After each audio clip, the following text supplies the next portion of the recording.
스타워즈, 스타트랙 시리즈의 공통점이 있는데요. 해외에서는 대박난 작품이지만 우리나라에서는 유독 흥행이 저조한 작품이기도 합니다. 우리나라는 우주 배경 영화의 무덤이라는 평가도 있는데요. 다른 영화들은 관객이 상당한 편이지만 유독 우주 배경 영화만 관객몰이가 되지 않고 있습니다.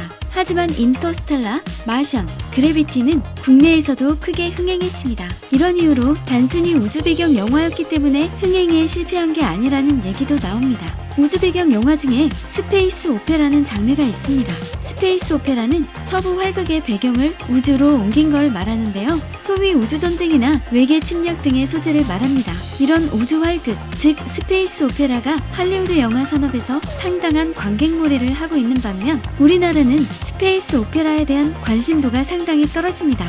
그래서 스타워즈나 스타트랙 시리즈가 할리우드 영화 제작사들이 지금도 사용하고 있는 소재지만 우리나라에서는 우주 배경 영화가 나오기 힘든 게 현실입니다. 우주 배경 영화에 국내 관객이 시들한 원인은 현실주의입니다. 우리 관객은 영화가 현실을 기반으로 만들어야 공감합니다. 실제로 SF나 판타지 영화는 우리나라에서는 흥행하지 못한다는 얘기가 있습니다.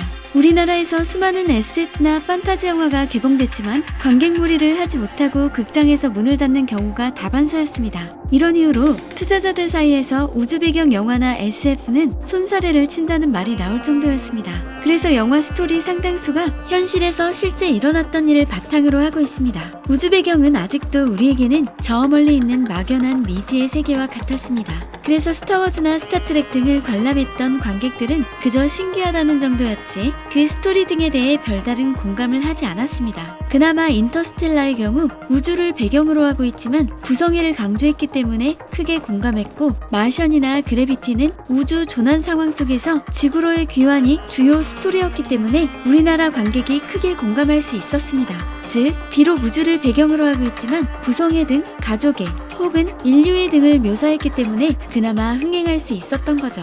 더욱이 우리나라는 그동안 우주 개발이 다른 나라보다 뒤처졌습니다. 다른 주요 선진국들은 인공위성을 쏘아올리고 우주로 사람을 보내고 달에 사람의 발자국을 찍은 반면 우리나라는 지금까지 우주로 로켓도 제대로 쏘지 못했었습니다. 하지만 이제 점차 상황이 바뀌고 있습니다. 누리호, 다누리호 등 우리 기술로 로켓을 쏘아 올리게 됐고 이제 곧 우리도 달에 사람을 보내게 되면서 점차 우주에 대한 관심이 뜨거워지기 시작했습니다. 그래서 영화도 우주 배경 영화가 점차 나오기 시작했습니다.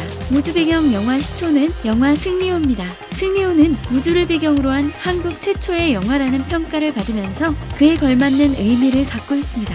그 다음으로는 넷플릭스 드라마 고요의 바다가 있었습니다. 고요의 바다는 우리나라 영화의 하이퍼 리얼리즘을 한 단계 끌어올렸다는 평가를 받고 있습니다. 그동안 우주 배경 영화를 제작하지 못했던 이유 중 하나가 하이퍼 리얼리즘의 구사가 쉽지 않았다는 점입니다. 근데 고요의 바다부터 비약적으로 하이퍼 리얼리즘이 발달하기 시작했습니다. 그리고 이제 영화 더문이 하이퍼 리얼리즘을 총집대성했다는 평가를 받고 있습니다. 더문은 달 탐사를 소재로 하고 있지만 과학적 정밀함이나 상상력보다는 달에 고립된 우주대원 선우와 이를 구하려는 전 우주센터장 제고, 숨은 조력을 아끼지 않는 미국 나사 소속 운영에 감정선에 초점을 맞춥니다. 즉, 우주를 배경으로 하고 있지만 인간이 살아가면서 느끼는 많은 감정 등을 묘사하는 데 초점을 맞췄다는 점입니다. 여기에 신과 함께를 감독한 감독 김용화가 기존과는 한 차원 다른 하이퍼 리얼리즘을 구사한다는 점에서 관객들의 시선을 끌기 충분하다는 평가를 받고 있습니다. 구독, 좋아요, 알림 설정, 그리고 댓글 달아주세요.